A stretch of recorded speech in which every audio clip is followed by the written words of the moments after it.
Pickaxe. Hello, you are listening to the podcast version of this week's One Life Left radio show. My name is Simon Byron. My name is s23e07 Curran. What were you tapping out there, Steve? I just heard a WhatsApp alert in the background, and I was tapping to go and close that window so I didn't get more WhatsApp alerts, but I didn't manage to get there in time, so it might happen again. Well, should we deal with it now? Who's WhatsApping you as we record the show? I'll go and take a look. It's my mum. Okay. And did she enjoy the show? She wasn't one of the audience members. She was asking me for a house update. Maybe because she had heard the sound of my Lego house smashing in fury halfway through the show. Maybe she is in the audience. I don't know. These are show spoilers. Yes, that was good. That was good fun. Yes, good fun. Enjoyed that. Thank you for everybody that listened live. We'll give you some feedback now on some of the chat, just as something to look out for. Phil, our producer, said it's the first time he's had to keep an eye on the audio levels. Adam says you need a blood pressure cuff on Simon that sends you an alert. And then there's some talk about Mastodon. Some other bits here and there. So thank you for listening. It was good to have you there, Adam, CJC, Phil. Anybody else in the chat? I think that's it. But if you want to get involved, please do hop on Sunday evening next week. And to address this, I did so a couple of things. We mentioned that Charles Cecil is looking for deaths to announce. Now that relies on a bit of OLL knowledge, because if you heard that sort of out of the blue, you'd be like, what's going on here? I found out, so just if you weren't listening at the time, I found out that Terry Wogan had died by Charles Cecil. I was staying at Charles Cecil's house and he woke me up with the news by shouting it through a door. Morning, Terry Wogan's dead. And that's how we decided that all famous people, the news of all famous people dying should be delivered through a door by Charles Cecil. That's where that reference comes from. Best way to find out, isn't it? It is. And secondly, on that, I've let everybody down by not getting a guest. So if you would like to come on the show, or if you've got any suggestions for a guest, please do email us, and we'll and that assumes that they're going to be around on a Sunday evening as well, which is a difficult ask. It does mean that you have to avoid drink for most of the day, otherwise. And the way that we're recording the show now means that we don't have the opportunity to do the edits that we did the last time I recorded, after a few things that I shouldn't have done about a company I dislike. But that is going much better, the sort of editing process, which you haven't had to... Obviously, it's going great for you because you don't have to do it anymore. I really like it. Yeah. And it's all right. It's mostly hitting an export button and it being there, ready to go. And I think it's good. It's good, Simon, that we didn't have a guest this week, because it gives us another week to ease gently into this. I think we're getting better and better at the art of doing a radio show again. And you sort of hope that we would by now. Yes, it definitely feels more like a radio show, doesn't it? Because we are sticking to the hour slots, which we don't need to do for our podcast friends, do we? We can go for as long as we like. And as for the people who are listening live, well, we can just stay here, can't we? All night. Got any questions? So please, yeah, like Simon says, do join us on the Sunday night for the recording. It's fun to have you, and it's good to have the chat there as well that we can respond to live on the show. Any other business, Steve? I don't think so. No, it's been a very, very, very busy week. We've just booked a karaoke show for Oslo the week after next, and then one in Finland the day after that during Slush, which I assume you're not going to. I'm not, sadly, no. Well, okay. I hope both of those go well for you. And we will have news on the One Life Left Christmas Party, which will happen on the 3rd Saturday of December, very, very soon, because we're going to have tickets on sale for that after we've got November's karaoke show out of the way. Good stuff. Busy times then. Did I tell you about my booze challenge this year? No. I realised that my relationship with alcohol was getting problematic. So I heard about a challenge. I don't like that sort of thing. Don't challenge yourself. Trying to do 200 days not drinking this year, which I found quite difficult. But when you mention that to the young people, they're like, well, sure. So do you mean 200 days consecutively? And I'm like, do not be stupid. Not be so stupid. 200 days harder. I've had to get an app. And here we are recording on the 6th of November. 175 days of not drinking I've had so far. Okay. So 25 to go, but we're into the busy period, aren't we? I've had to map out this month, Steve, and it goes like this. Today, not drinking. Then it goes, not drinking, not drinking, not drinking, drinking, not drinking, drinking, not drinking, not drinking, drinking, drinking, drinking. No, sorry, not drinking, not drinking, drinking. And then it's the World Cup, isn't it? Which gets a bit difficult. And that week is drinking, not drinking. And then it's my birthday. Drinking, drinking, drinking, drinking. And then not drinking, not drinking, not drinking. Was that four drinkings in one day? Like, God, it is. You've got to be careful as well. Like, what if you're drinking at like 11:10 in the evening, and then if you have, does that count as one day or 2 days? Well, I mean, let's just admire my dedication so far without being so rigged. Well, actually, I'm not sure. No, it doesn't. I think sleep's what breaks the day up. Actually. Right. Okay. I agree. Anyway, but I've needed to sort of buy ahead for December. So when you mention a party, I'm like, ooh, is that a drinking day or not? Because I'm not going to get to the end of the year having obsessed about it for all of the year. Yeah. And then not do it. So, you have to give me fair warning for anything that will involve me. I just did. Third Saturday of December. Okay. Third Saturday of every month for karaoke from now on. Okay. I'll see what I can do. Good. All right. Right. Here's the show.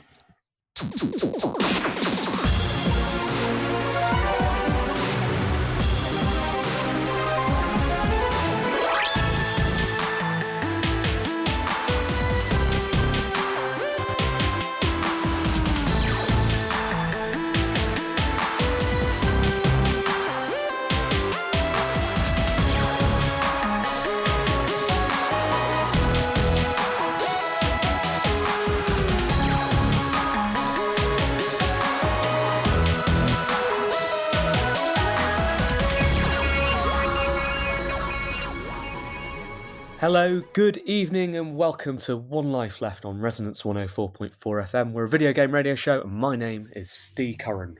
Hello, I am Simon Byron. How are you doing this week, Simon? I'm doing okay, thanks, Steve. We're well into November now, aren't we? Did you enjoy the fireworks last night? Well, I can still hear them going off behind me here in South London. Do they ever stop? No, well, I assume it's fireworks. What about you in Hitchin? How was fireworks for you? We went to my daughter's school, which was hosting the de facto town firework event. It was good. Sold out it was. And I have to say, it's been a long time since I've drunk in a school. Did you smoke behind the bike sheds as well? I did not, no. They were selling cans. So I had 3 cans while we watched the fireworks. And it was good. It was a good time. I didn't join in the firework disco, though. They were doing limbo, kids limbo, when I walked through the hall trying to find some more cans. And I did think about, showing off, showing my moves. But I think everybody there should be grateful that I didn't. I always find like November the 5th as a marker of the year, because after November the 5th, there's nothing more, is there, until Christmas? That's it. There is my birthday, Steve. So there's nothing more until Christmas, apart from your birthday, which I assumed by now you would be trying to skip over. Well, when you get to my age, they become less of an exciting prospect, don't they, and more of a relief, I guess. I'm being asked what I want for my birthday, and I haven't given any hints this year. I just want to stare at a wall, I think. Yeah. I just want some quiet time, Talking of quiet time, look at the state of my room right now.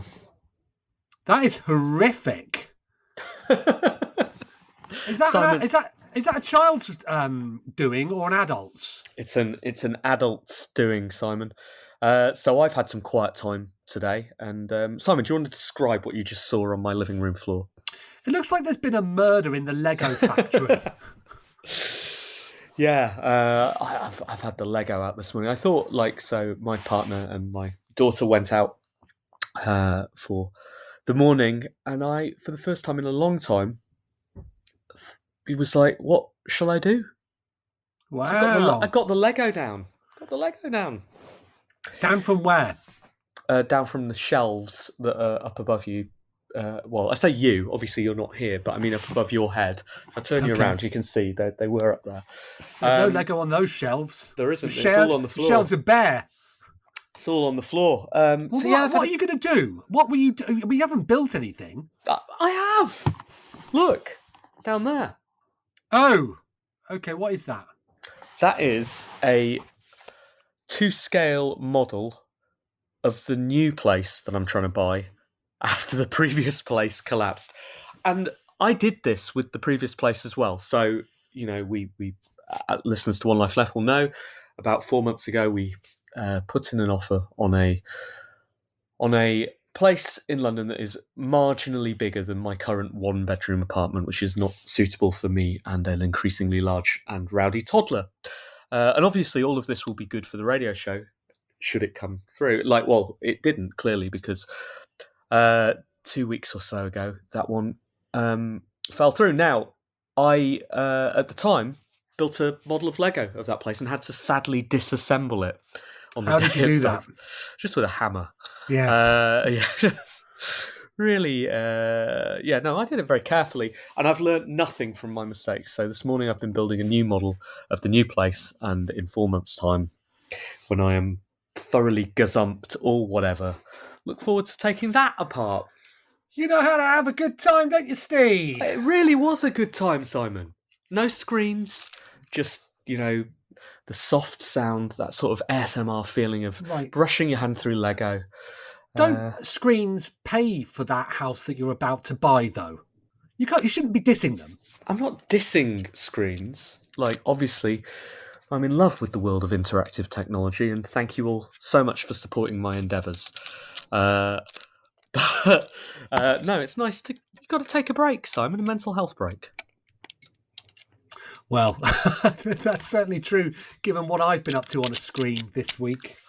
What have you been doing? Well, we will come to that later.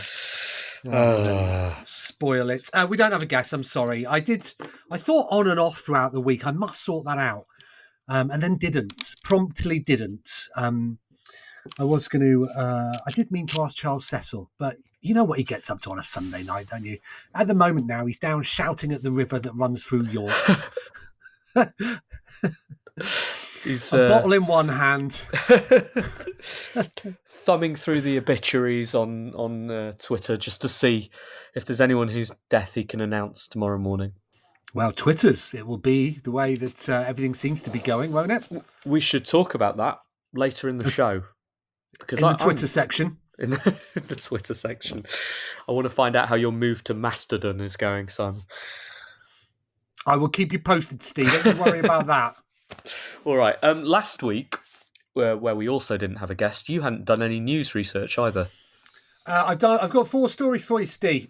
Okay. Well, last week I'd barely played any games, and this week I've played some, so it should be a jam-packed show. We've had at least one letter as well. You've got about, if you're listening right now, I should say there are people.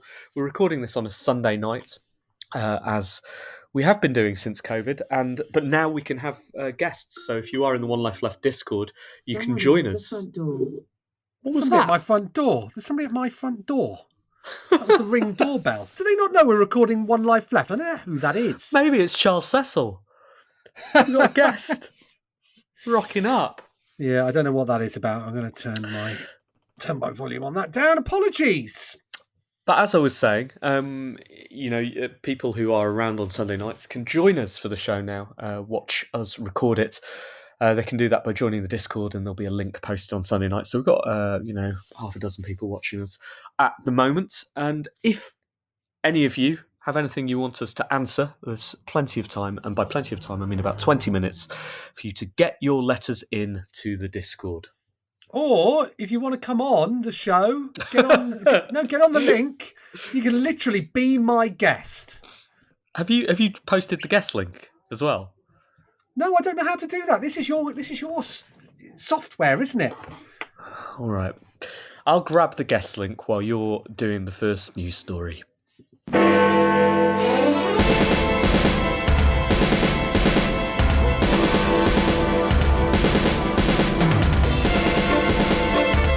life left.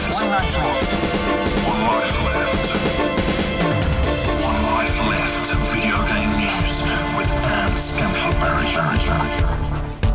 It's 7:08 on Monday evening. I'm Simon Byron, and this is the news. Sony has announced that PlayStation VR 2 will be released in February. The new VR headset will officially launch on February 22nd, 2023. The price will be £529.99 and includes the PSVR 2 headset, PSVR Sense controllers and stereo headphones. This makes PlayStation VR 2 more expensive than the PlayStation 5 console itself, which currently costs £479.99, following a near global price increase. In a post on the PlayStation blog, Sony's VP for peripherals called the February date an initial launch phase. There will also be a £569.99 bundle, which includes a PlayStation Store voucher code for Horizon Call of the Mountain. A separate charging station for the headset will sell for £39.99, allowing players to charge the PSVR 2 Sense controller whilst keeping the PS5 console's USB ports free. They won't be free though, will they? They'll be very expensive. Pre-orders for PlayStation VR 2 will begin on November the 15th, and players in the US, UK, France, Germany, Belgium, Netherlands and Luxembourg will initially only be able to pre-order through the official PlayStation Direct store. Sony confirmed in September that PlayStation VR 2 won't be backwards compatible with PlayStation VR games. Speaking on the PlayStation blog podcast, SVP of Platform Experience, Hideaki Nishino, claimed that PSVR games are not compatible with PSVR 2 because PSVR 2 is designed to deliver a truly next-generation VR experience. I tell you what, let's hope that the PSVR 2 headset is waterproof, because those are eye-watering prices. I thought you were making... It's like having Anne back, isn't it? I thought you were making a joke about it ending up in the canal ultimately. No. Did you get on with PSVR? Did you have one? I did have one, of course I did. I pre-ordered it. Where is it now? Do you know, I gave it to a young child about a Who was year just ago. sailing down the canal, threw it in.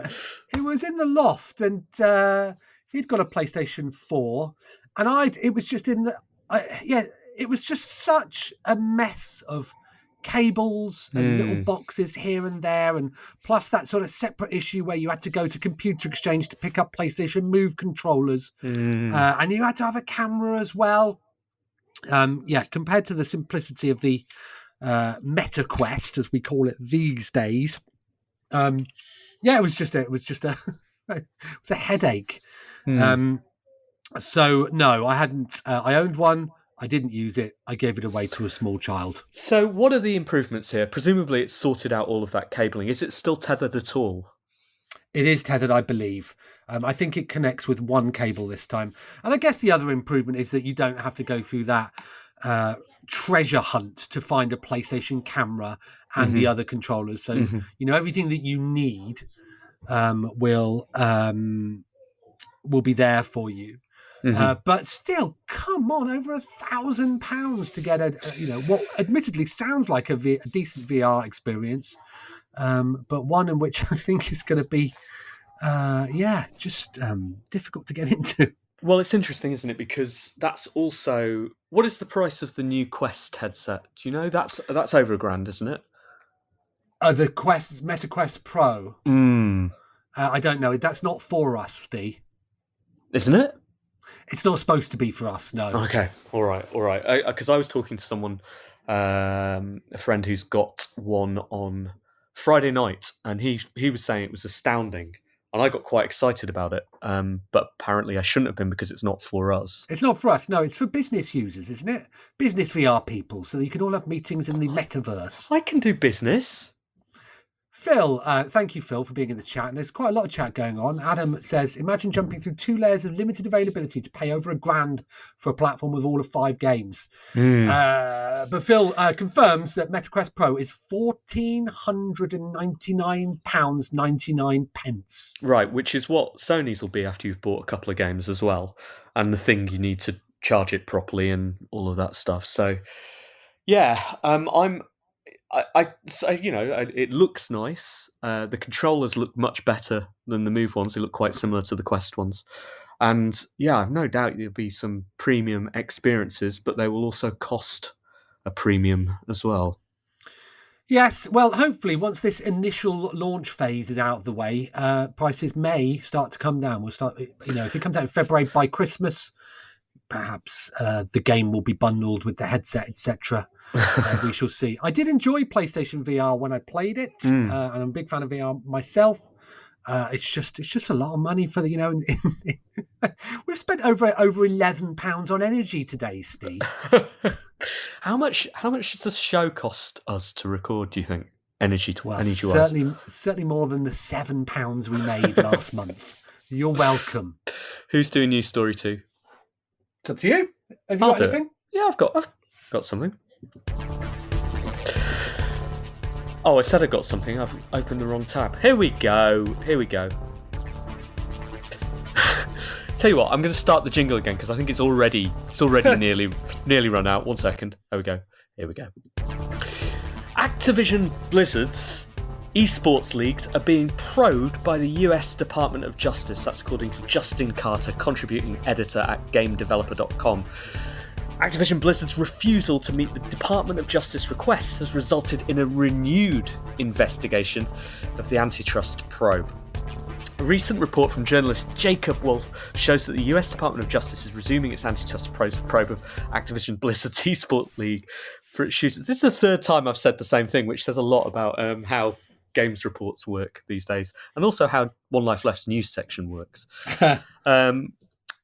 So the probe followed an inquiry in the summer of 2021 concerning a competitive balance tax made for the 2 leagues, which taxed esports teams whose players' wages exceeded $1.6 million as of 2020. Player wages exceeding $1.6 million for an esports team, Simon.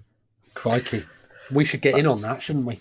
Indeed. How many were on a team?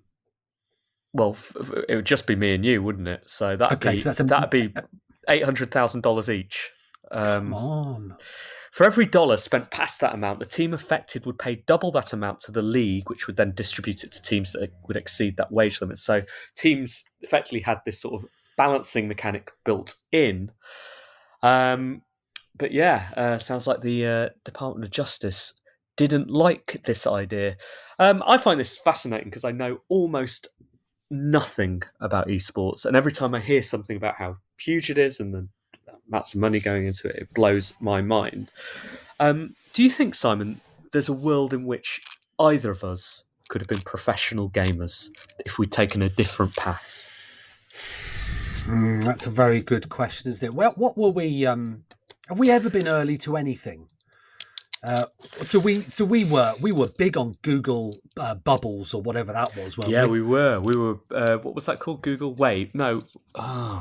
Was it Wave? No, that was the other one. That was the Google Circles. No. Yeah, well, we were there. We were massive there, weren't we? Huge. We had early access to that. But I don't think that's an esport. No, but I'm just wondering, so certainly now, we're too old to compete with the youngsters on almost anything. Well, maybe there's like a seniors league. Like walking football. Yes. Walking esports. Walking Call of Duty. You're not allowed to sprint, and you've got to give fair warning before you shoot anyone. Just need to go for a wee as well. Wow. Yeah, I don't know. I mean, you used to be good at Dance Revolution, didn't you? Oh, not really though. I wasn't. I was good for like a normal human, but I was only able to get up to, I think the difficulty was out of 9, and I was like 6 or 7 at max. And people could do it on 9 and 10, and they'd invent their own difficulty levels. as I've said on the show many times before, I was fourth in the world at Lumines.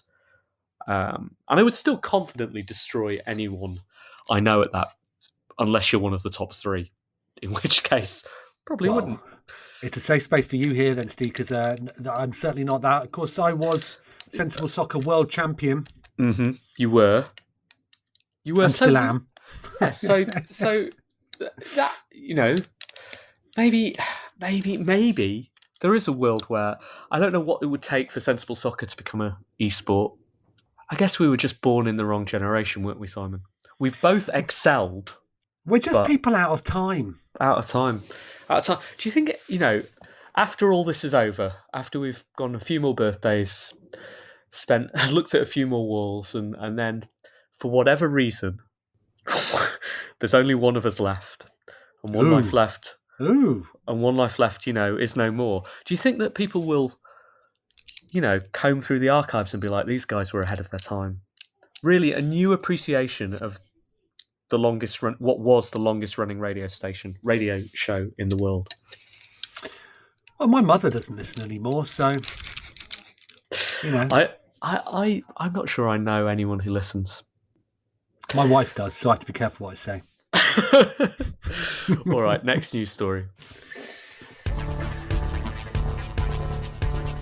Sorry, do you want me to restart the jingle? No, you're all right. Let's go crack on. Marvel Snap will add player versus player multiplayer later this year. The spokesperson for developers Second Dinner told the Washington Post that an update to the superhero card battler will allow players to play against their friends this calendar year. Given that there isn't much 2022 left, this suggests the addition of the feature is only a number of weeks away. Marvel Snap was developed by Second Dinner, a team led by Ben Brode, who formerly directed Hearthstone. The game sees players lay cards out across 3 bays, each card possessing a number value. The aim is for your card's value in each bay to be higher than your opponent's. Whoever wins 2 at 3 bays wins the game. I should mention that my stories are, once again, from the excellent videogameschronicle.com, and that was written by Jordan Midler. So, Steve, we both use Android phones, don't we? And when you swipe to the left, I don't know what that is in Tinder, because I've very, very happily married. Hello, Kate. But if you swipe to the left on my home screen, it gives news stories that it thinks you're interested in, and mine is Marvel Slap stories. And I am Google. I am interested in them. I read an excellent piece this week. Yeah, the game continues to grow. I see more and more people are getting involved. Hold on. Okay. Before we drill into this, last week on the radio show, we had a bit of a timing issue because you spent so long going on about this in the news section, and then in the review section, you had nothing to talk about, right? So are we going to suffer from that again? We're not. No, don't you worry about that, Steve. I've learned my lesson. Okay, good. Great. Continue. So, more and more, I see more and more people have been playing it, and I've seen some great screenshots of these sort of last moves that you get, and these sort of game-changing moments, which are the game's real highlights. John Walker did an excellent piece on Kotaku this week. It's time to ditch some of your favourite cards from your Marvel Snap deck, which I thought was a really interesting piece. I'm up to collection level 300, high 300s now, almost 400. What is collection level? How does that work? What does it mean? As you play the game, you unlock these levels which give you access to some of the in-game currency, but also mystery cards that come from pools of cards within certain levels. And so the further you get... Is it based on how many games you've won? Like the collection level score? Or is it how many cards you own? Or is it, Well, the higher collection level you are means that you've unlocked more cards. But a collection level 300 means you've probably unlocked, I don't know, maybe. But how does your level go 100. up? Just by playing? That's it. Oh, so it goes up by improving your cards. So when you unlock a card, it's a basic card. Right. And then you can get animated logos, frame break, all this stuff to make them look better. So when you play them, you're a little bit show offy. Not that anybody actually does pay any attention to what your card looks like, but it's a way of getting you to go back. It does give you a new appreciation of what the cards do. But yeah, my strategy this week, Steve, is completely different to last week. I don't have any 6 cards in my deck anymore. Unbelievable. I know. What is this madness? I've gone for a low value card, so you can play multiple ones of them here and there, and surprise with that last move. And I have unlocked. There are some. We are getting into a period now where the more advanced cards are limiting that strategy. There's one that only lets each player play one card at a time, Steve. But no, thoroughly enjoyed it. Killbreaker is massively overpowered. He's cost 3, power 3, but he destroys all 1-cost cards on the deck. I don't know what any of that means. Well, you need to come and join us, Steve. I can't, maybe can I? This new update, we'll be able to play as friends against each other. I've chosen this hill to die on. I will die alone. This rate. Everyone is playing it. I've completed the season pass, Steve, with a few days to go. How much did the season pass cost you? Well, I told you this, but it cost me £1 in real money because the rest I've got through telling Google that I'd been to petrol stations and that I'd paid with a debit card. I hadn't done. I don't buy petrol. How long does the season last? 4 weeks, I think. So new one starts next week. Exciting! So you're going to pay them some more money? I need to go to some more virtual petrol stations first. All right. I've lost my next news story. Do you have one handy? I do! Okay, that's good. Here is the jingle for you. Netflix has announced the acquisition of Seattle US-based game developer studio Spryfox. The developer behind titles including Cozy Grove, Triple Town, Alpha Bear and Road Not Taken has become Netflix's 6th in-house game studio. Netflix, which is approaching its first anniversary of launching games in November, confirmed the deal in a blog post on Monday. When David and I founded Spryfox 12 years ago, our goal was to create a place where kind, creative people can make beautiful original games in a supportive environment that brought happiness to the people who played them, said studio founder Daniel Cook. After many heartfelt conversations, we were all excited about joining Netflix as an in-house game studio and building amazing games together. In a post on its website, Spryfox said its existing games will remain downloadable and available in their existing forms on their current platforms. On the subject of future games, it added, everyone at Spryfox was already focused on making Cozy Grove 2, as well as a larger, non-violent MMO that we still haven't revealed much about publicly, and that is still the case. So there's no change in our current development efforts.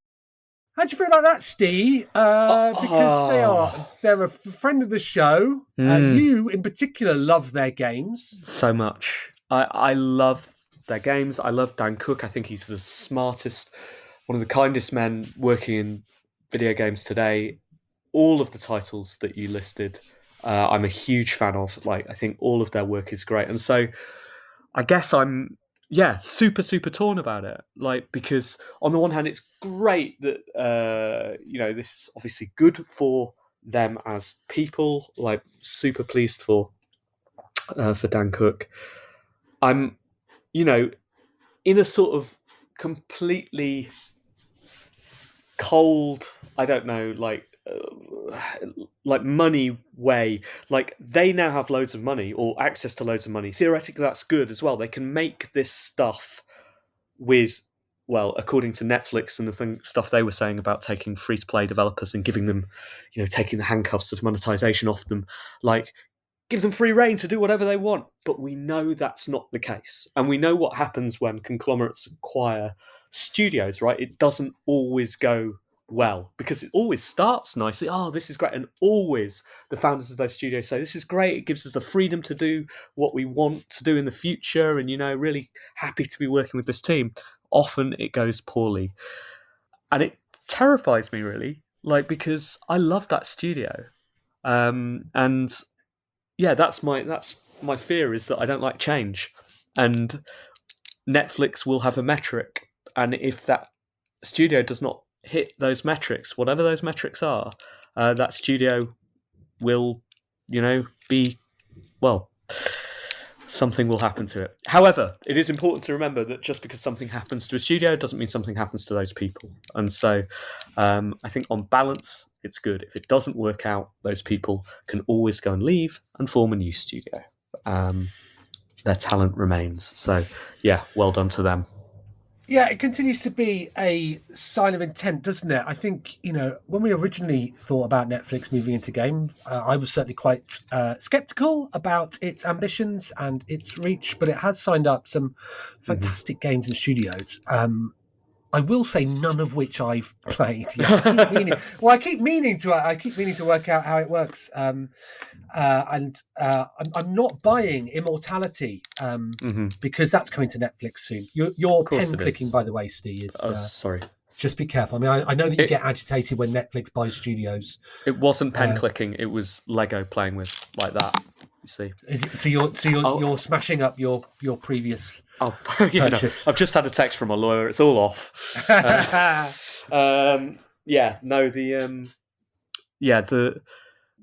Immortality is an absolutely fantastic fit for Netflix. Clearly, they're showing the intent. I think Spry Fox is a brilliant fit for them as well, because their games range from things like Road Not Taken, which are incredibly smart and accessible game, to games like Alphabet, which is just, addictive and done brilliantly on cell phone.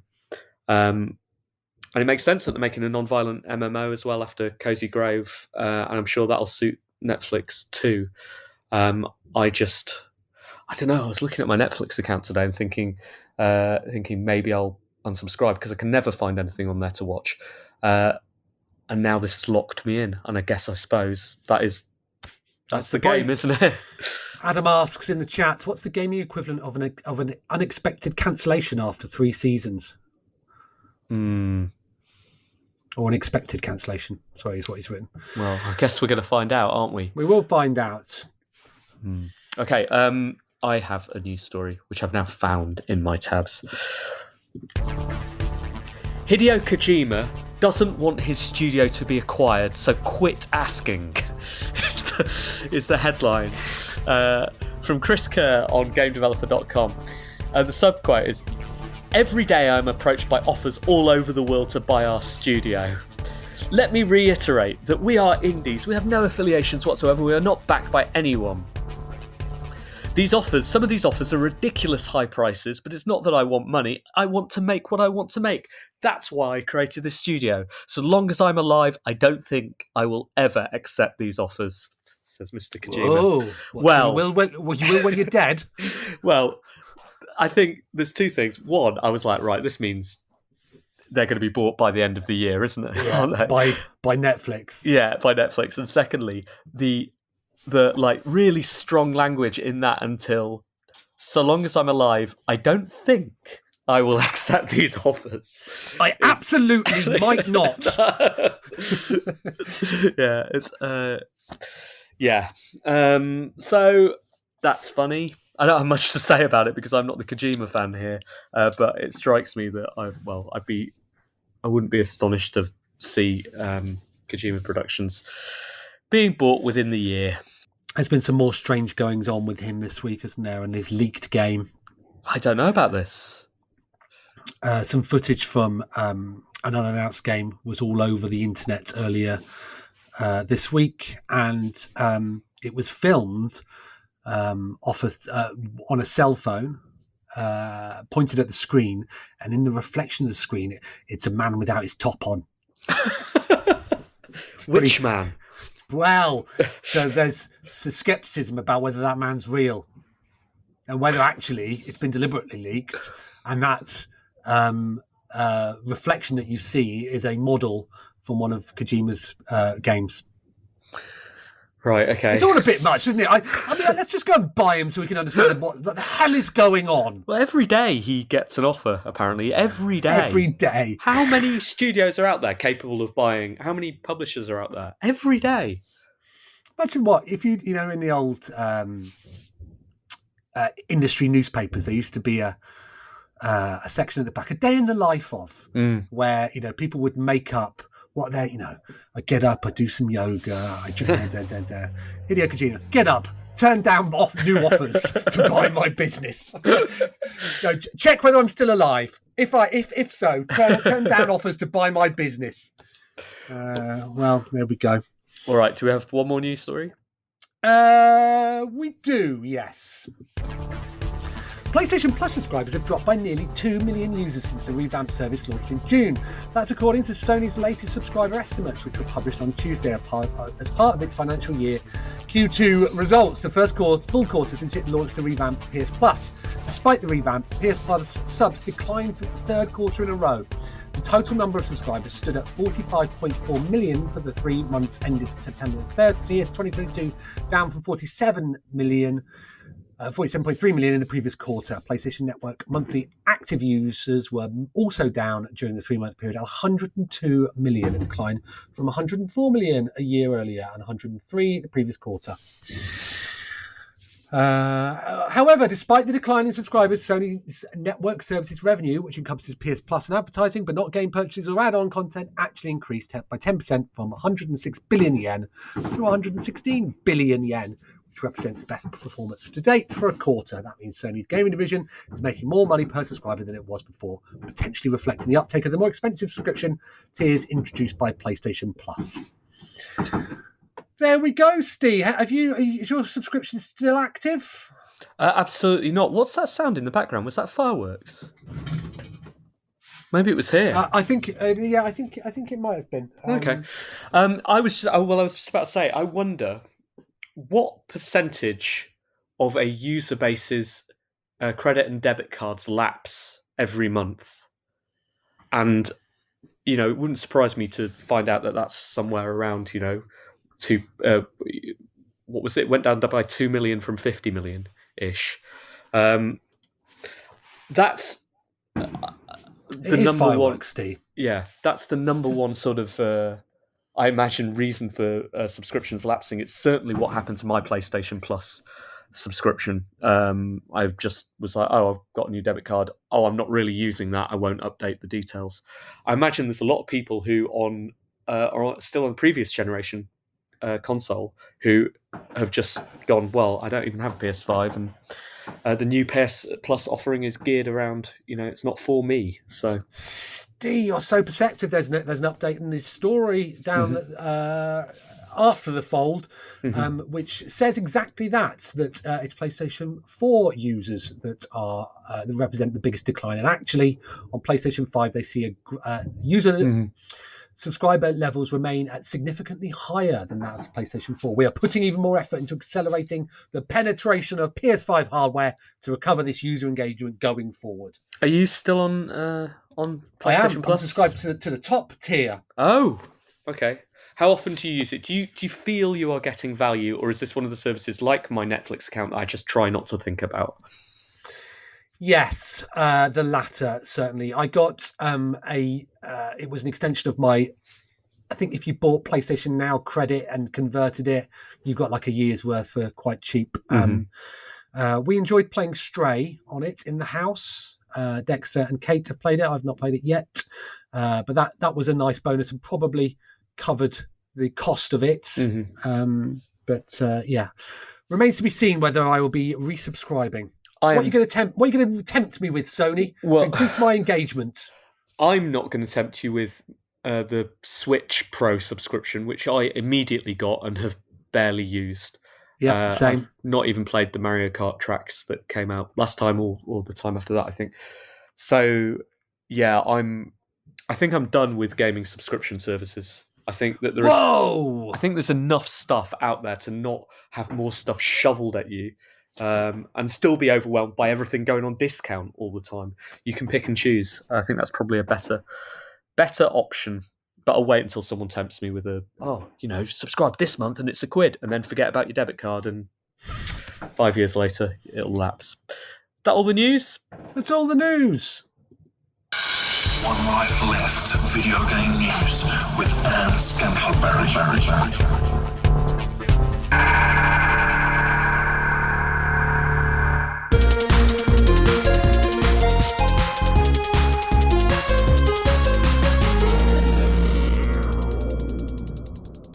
Hi, my name is Alice, and I'm a game designer, and this is One Life Left. Hi, Alice. Have you got any games for us this week? Yes. As this week, I've got another penguin game. Another penguin game? What do you do in this game? This game is when we have to put penguins in a zoo. Okay. Have the penguins escaped?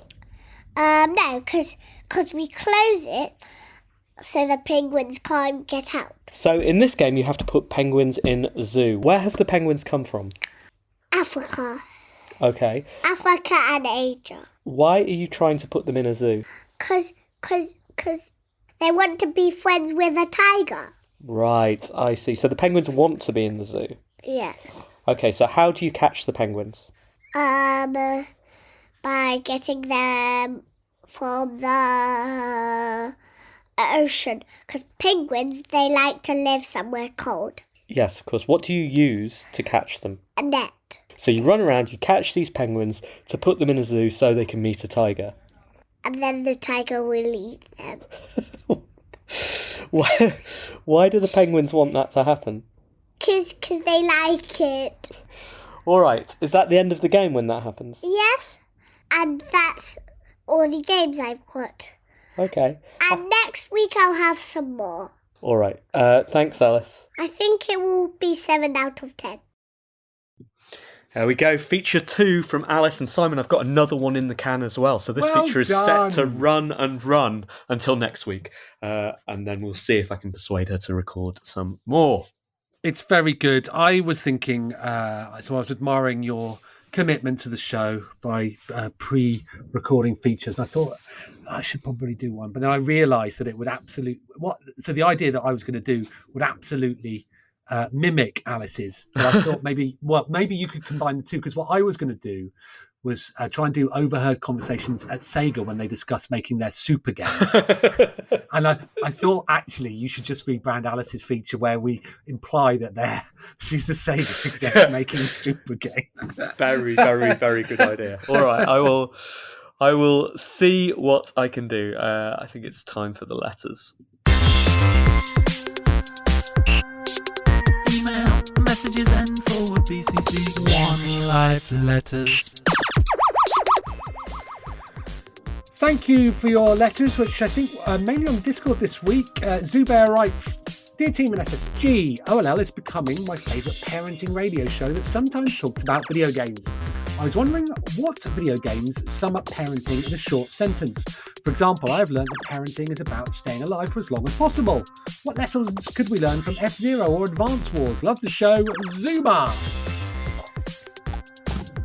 Well, I find parenting is often about distraction and future promises, where this week Kate had to go to London, Dexter was over, so I had both my children in the house and I needed to get them both to separate schools at different times. And one of my children, Ramona, was so into playing on her tablet in the morning that she missed her mum saying goodbye to her. So it came as a shock. Well, she didn't register it. Her mum did say goodbye to her, but didn't register it. And so she went absolutely crazy. And I thought, there is no way I'm getting these two children to school. Well, I wasn't going to get Dexter to school on time. So what I did was I whipped out a copy of the Smiths Christmas toy catalogue and said, let's get in the car and mark, I'll give you a pen and just mark down what you want for Christmas. And she did. So kids were delivered to their respective schools on time, and I'm going to have a very disappointed child on Christmas morning, but at least we got through that short moment. What video game that's the equivalent of, I'm not so sure, but it's resource management. It's making, it's spinning plates and driving. To answer Zubair's question, what lessons could we learn from F-Zero Advance Wars? I think parenting is a lot like an Advance Wars mission, or at least like those tricky moments of, I don't know, getting a child to go to bed, is in that you'll just keep trying it over and over and over again, and you know, even though it doesn't feel like you'll get there, you will get there. But it is boring repetition, and not quite as soothing as an Advance Wars. Persistence pays off, is my answer. All right, I've got a letter here from Lawrence. It says, "Dear team, I found since having kids and the time to play video games being severely reduced, that I'm much more happy to replay one of the 20-odd games in my PlayStation library than something new. I guess it's age, but I really feel my brain would rather slip back into patterns of previously acquired executable skills than try and learn new things. Should I embrace this or go get therapy? You only live once, after all. Love the show, Lawrence. Good question, Lawrence. I mean, it's always nice to talk to someone. Therapy's good, but let One Life Left be your therapy. Let us, we're listening and reading out your questions. I also think it's fine to just play the same things over and over and over again. Like, oftentimes when we play games, we don't experience everything within them. When you're going back to it, you're experiencing it anew if you've forgotten everything, like Simon and Uncharted, or you're finding new value in it. And that seems like a smart decision to me. I agree. There's a theory in kids' media that my wife told me many years ago when I asked, why did Dexter always insist on watching the same episode of Sarah Jane's Adventures over and over again? And she said that it's because the theory goes, because kids' lives are so chaotic and out of their control, the reason that they like to watch the same thing over and over again is that it gives them a sense of order, that they know exactly where they are and sort of how long something is going to take. And I have to say, with video games these days, there's absolutely no idea whether you're going to be playing for 3 hours or 20 hours. And so maybe it's replacing that. You know, they say that you regress as you get older. Perhaps that's it. Maybe we're just trying to get a little sense of order in the chaos. I mean, it is fully comforting to go into an experience that you know, and to know, okay, I know all of the controls, but sure, I'll let you remind me, and I know when this gets good, and I know when it finishes. I am 100% into this. Don't let anyone ever shame you out of it. Lawrence, I think we've got one more from Blue Jay. Simon, do you want to read that one? We do. Hello, team. My brother and I were talking, and he reckoned that there are not as many games based on recent films, unlike when we were young. I mentioned that it maybe was because we don't play those games anymore and so don't realise they exist. Or perhaps it's because now video games have their own strong IPs and instead we have films made on video games, characters, worlds, etc. However, I thought I'd seek out your professional thoughts on the matter. Do you think we get less games based on films? Many thanks, Blue Jay. That's certainly true, that we do tend not to get games based around the blockbusters. I don't know. Is it that there are so many other games that the proportion of games based on movies is lower, and you just don't hear about them quite as many? Because I think most big Hollywood games probably have some kind of interactive tie-in. It might not be a AAA game, or it may be a AAA game that then gets perceived not as one because it doesn't do so well. But most of them have cell phone games or something around them. But there are a billion other games coming out every day. I imagine the number is roughly the same. We just hear less about them. Well, certainly, you know, when I was much younger, Ocean were renowned for applying the same formulaic platform, driving, sliding puzzle blocks formula to anything that they could lay their grubby licensing hands on. Yeah, like the Blues Brothers. Oh, wait, that was Titus. Hudson Hawk. Mm. That was Ocean. Yeah, and I remember there sort of being a lot of talk around, I think The Matrix was the first sort of proper blockbuster that at the time didn't have, because, you know, we sort of forget about that dark era. Do you remember EA did a Batman game based around Batman Begins and sort of all of this sort of stuff? And what we're seeing, I think, are games based on property still. So you look at Guardians of the Galaxy and Avengers, both from Square, but they weren't based around films themselves. Yeah, Spider-Man's not. So, we are getting interactive experiences, but not based specifically on films. And that sort of maybe because films date them, maybe films don't want to work with games anymore or proving too difficult, or as alluded to, publishers want to control their own IP and don't want to spend money elsewhere. But it's an interesting point. Thank you, Blue Jay. Phenomenal letter, Blue Jay, and thank you to Zubair and Lawrence as well. If you want a letter read out on One Life Left, you can do that by emailing team@onelifeleft.com or by joining the Discord and dropping a message in the mailbag channel. I should play an ident.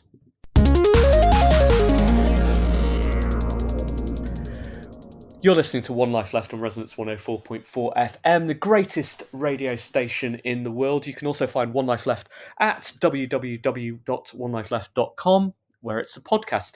On that site, you'll find the show notes. The show notes have been lovingly put together by our producer and under caretaker, Phil.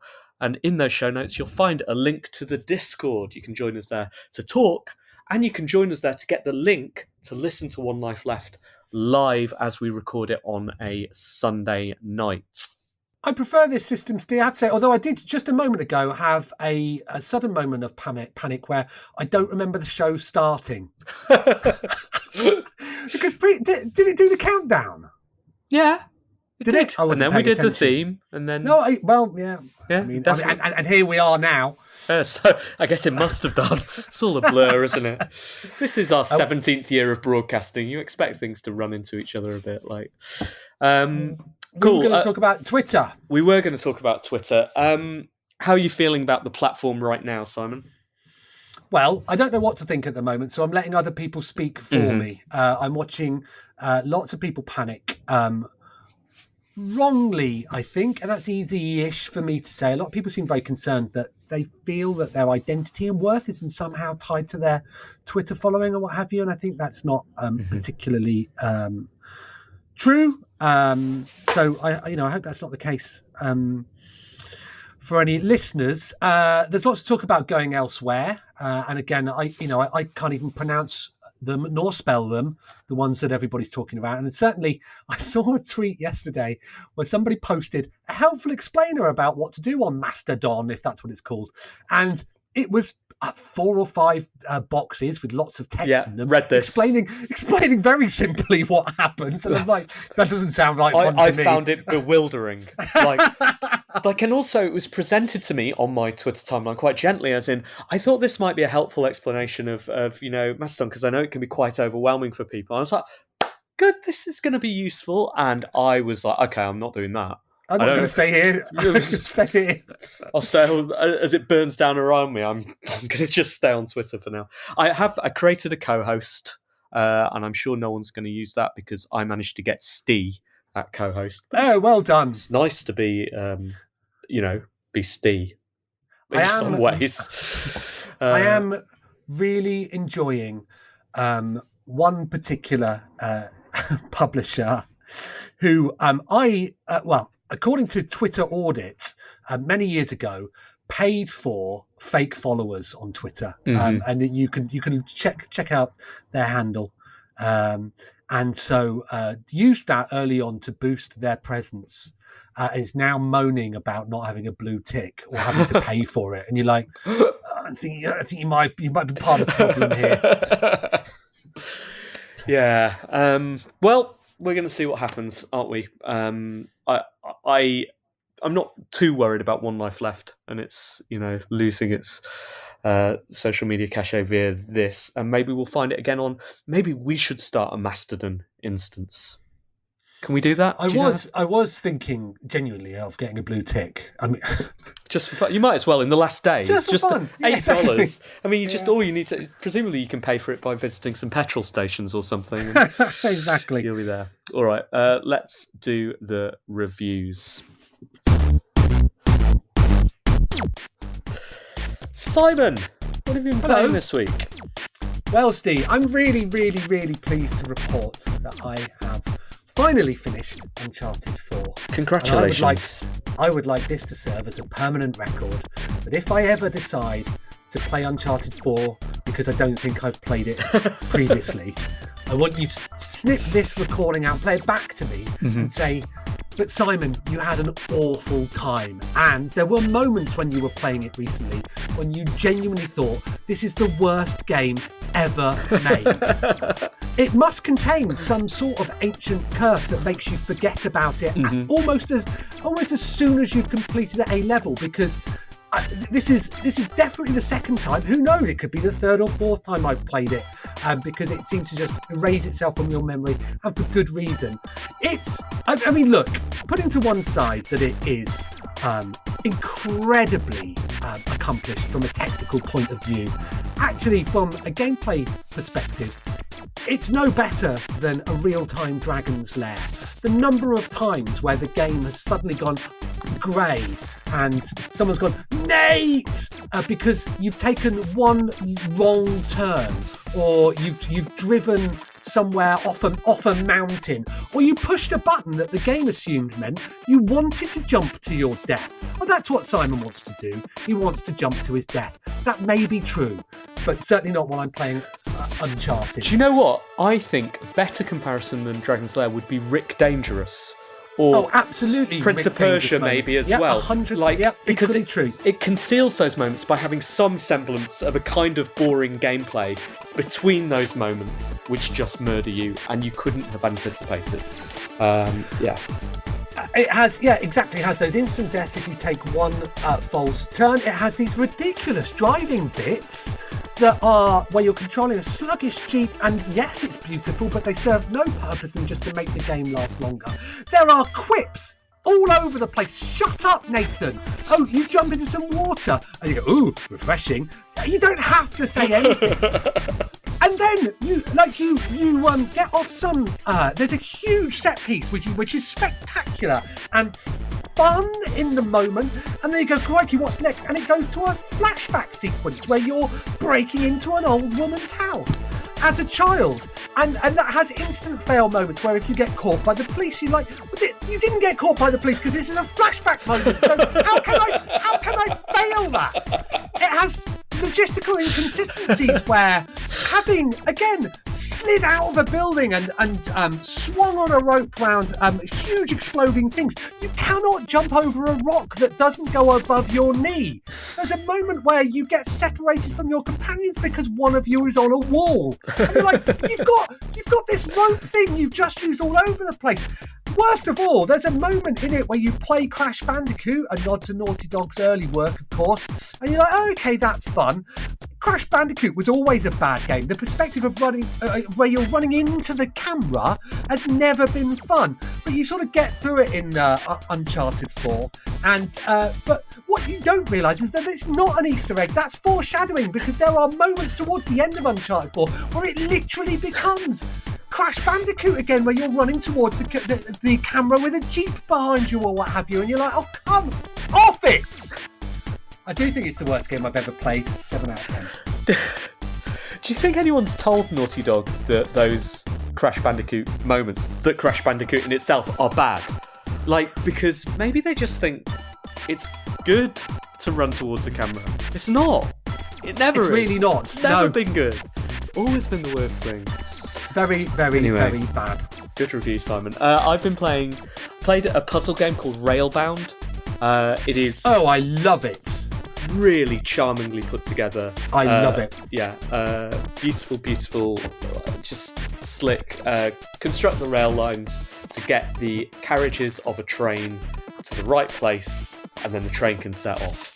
I got quite far in that before Marvel Snap came along. Did you? I did, yeah, like to level 7, like to world 7. Good work. 6 or 7 maybe. All right. I've been trying to sort of perfect the worlds before I move on, but now I am. Me too. I'm not saying that I didn't leave them unperfected. You did the bonus worlds as well. The bonus. I have done, yeah. Here we are. No, sorry, I'm not quite that far. World 4. All right, this has now become competitive. So, going into the esport of Railbound from next week. All right, good, very good. Thanks. I went back to playing The Case of the Golden Idol again, and I still think that's just a really brilliant and tight piece of work if you like those kind of logic detective games.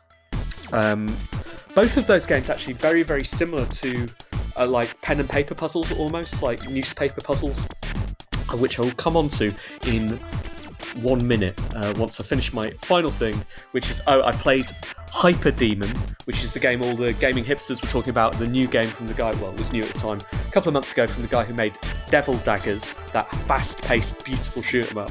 I played Hyper Demon and thought, this looks gorgeous and incredible. I died after 5 seconds. I tried again, I died after 5 seconds. I tried again, I died after maybe 6 or 7, and then I closed it. It is beautiful, but you can't play it with a trackpad. 7 out of 10 for all of those games. Simon, I have some gaming news. Fire away. The start of this year, we talked about New Year's resolutions, right? And one of my New Year's resolutions, you asked me what my New Year's resolutions were. And if I'd been smart, I would have clipped this out of the show, but I haven't. I said that I would get a game done and out this year. I would do it. I've got this puzzle game that I'm going to make, and it's going to be done. I'm going to somehow work out how I'm going to do it, get it out by this year. Well, I'm here to tell you now, it's 6th of November, and that is not going to happen.